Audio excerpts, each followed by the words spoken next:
తెలుగు సమాజం దృష్టంతా కాకినాడ జిల్లా పిఠాపురంపైనే. ఇక్కడ జనసేనాని పవన్ కళ్యాణ్ పోటీ చేస్తుండడంతో సహజంగానే అక్కడ ఏం జరుగుతుందోననే ఉత్సుకత నెలకొంది. పిఠాపురం ఖాయం చేసుకోమని చెప్తాను.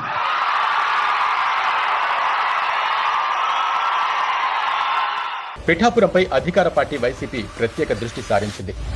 వచ్చే ఎన్నికల్లో 175కు 175 ఎమ్మెల్యేలు మన టార్గెట్, 25 ఎంపీలకు 25 ఎంపీ స్థానాలు మన టార్గెట్. పవన్ ను ఎలాగైనా మరోసారి ఓడించి శాశ్వతంగా ఆయనకు రాజకీయ సమాధి కట్టాలని ముఖ్యమంత్రి వైఎస్ జగన్మోహన్ రెడ్డి ఉన్నారని వార్తలు వస్తున్నాయి. పిఠాపురం మాత్రమే కాదు, 175 నియోజకవర్గాల్లో నెగ్గాలనేది వైఎస్ జగన్ నినాదం. పవన్ ను ఓడించాలని జగన్ పట్టుదలతో ఉండటం ఆశ్చర్యం కలిగించదు. కానీ పిఠాపురంలో పవన్ ఓడిపోవాలని టీడీపీ కుట్రలకు తెరలేపిందంటే నమ్మగలరా? అవునని సమాధానం స్థానికుల నుంచి వస్తోంది. పిఠాపురం జనసేన నాయకులు కార్యకర్తల్లోనూ అదే అనుమానం ఉంది. మేము చేతులు కలిపింది మా కోసం కాదు, మేము చేతులు కలిపింది రాష్ట్రం కోసం.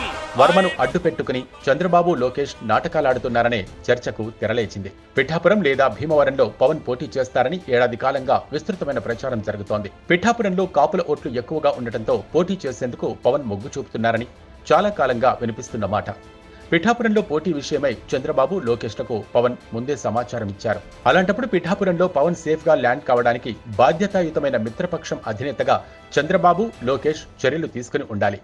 పవన్ పోటీ చేస్తారని, భారీ మొత్తంలో పార్టీ కోసం ఖర్చులు పెట్టుకోవద్దని టీడీపీ ఇన్ఛార్జ్ వర్మకు సూచించి ఉండాలి. కానీ అలా జరగలేదు. పిఠాపురం నుంచి పోటీ చేస్తారని ఇటీవల పవన్ కళ్యాణ్ ప్రకటించగానే పిఠాపురం టీడీపీ కార్యాలయంలో విధ్వంసం సృష్టించారు. పిఠాపురం ఖాయం చేసుకోమని చెప్తాను. దీంతో రాష్ట్ర వ్యాప్తంగా జనసేన నాయకులు, కార్యకర్తలు షాక్ కు గురయ్యారు. తమ అధ్యక్షుడే పోటీ చేస్తామన్న నియోజకవర్గంలో ఏంటి అరాచకమంటూ జనసేన శ్రేణులు నోరెళ్లబెట్టారు. టీడీపీ ఏదో చేసేస్తోందనే అనుమానం అందరిలో కలిగింది.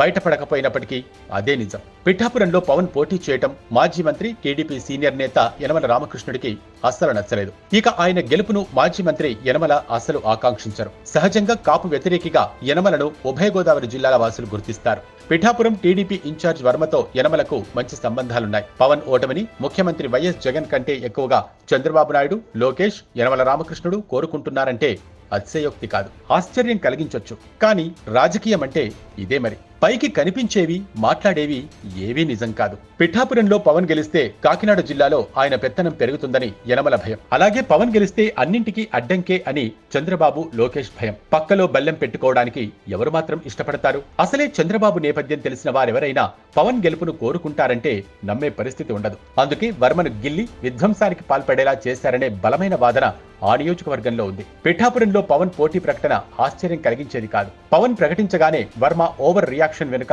కనిపించని కుట్ర ఉందనే అనుమానం. అందుకే పిఠాపురంలో టీడీపీ వీరంగంతో పవన్ తో పాటు జన సైనికుల్లో ఆందోళన కలిగింది. దీన్నే టీడీపీ కోరుకుంది కూడా.